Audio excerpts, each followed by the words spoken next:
Since Monarch Legacy and Monsters came out, there's been a debate on what is and isn't canon in the Monsterverse. This idea was partly inspired by a disagreement I had with the Omniviewer, I will tag him, and by what Goji Center tried to cope with in order to try to kinda justify Muto Prime's existence. But today, we cover everything. So obviously, the movies are canon to the films. That makes sense. I think everyone will agree with that. Now let's talk about extended material, since that's what this is about. Graphic novels like Godzilla Awakening, Aftershock, Dominion, Fight or Flight, Kingdom Kong, and Birth of Kong are now in a dubious state due to the staff working on Monarch kind of just ignoring their existence. However, as far as actual Legendary is concerned, these comics and extended materials have long since been canon and valid entries into the series, expanding the world and building on and between events between the films. Legendary even advertised Aftershock as the entire reason why Godzilla's dorsal plates changed to begin with. The excuse Monarch gives doesn't really make a lot of sense either. It's stated by their creatives that the two Mutos in San Francisco in their attacks on Godzilla somehow forced his dorsal plates to regenerate. This is despite the fact that even at the end of the film we could blatantly see that he's okay in that area, and all the wounds he took were flesh wounds to his face, chest, and neck. So how exactly would that even help him in any way? Or we can have the scenario where Muto Prime actually shatters his row of dorsal plates, and as explained by director Mike Dougherty, the reason for his new set is that they regrew like a deer's antlers do after they fall off. That's more consistent and makes more sense. And originally, the Monarch staff actually even agreed with that before they just kinda changed their mind to make nonsense. So I would say since a film director and the actual company have made a statement that just does rectify Prime's existence and the events of Aftershock, I think it's safe to say that those are the canon events. King of the Monsters also specifically mentions that Monarch has been keeping track of Godzilla for years, even after he disappeared after 2014.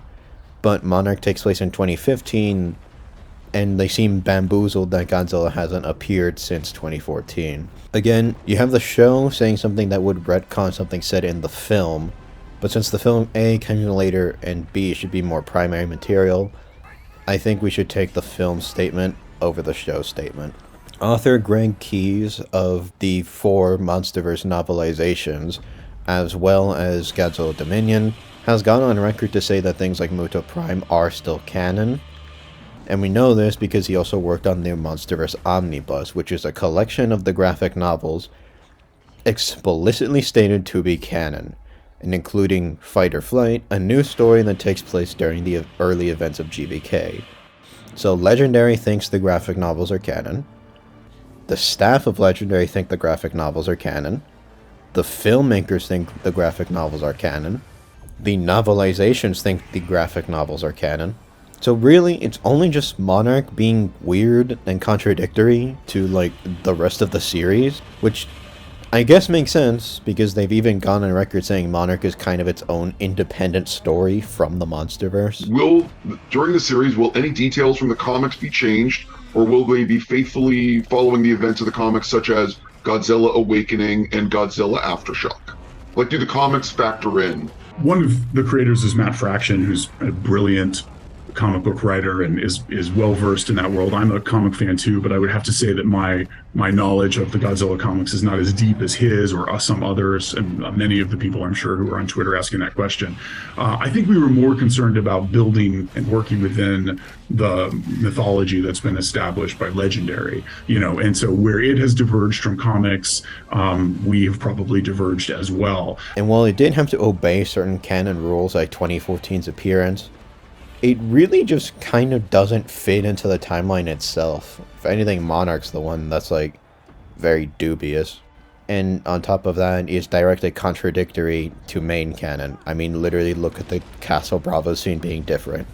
Monarch also implies Godzilla was only nuked once, but 2014 literally said that every nuclear test in the Pacific was to try and assassinate Godzilla. It just failed. The King of the Monsters novelization also fully acknowledges things like the Shinomura and Muto Prime. as well as the meteor thing from Dr. Serizawa's statement in Aftershock. Hopefully, that guidebook they promised us eventually will come out sometime. But until then, I say main canon is still the films. Their fleshed out world building in graphic novels should be still considered main canon as well. And things that contradict, like the Monarch show, that are kind of stated to be independent projects, should be considered soft canon themselves. I don't think it matters that they're live action when they contradict main canon more than any of the graphic novels ever did. So anyway, that's all for this one. So yeah.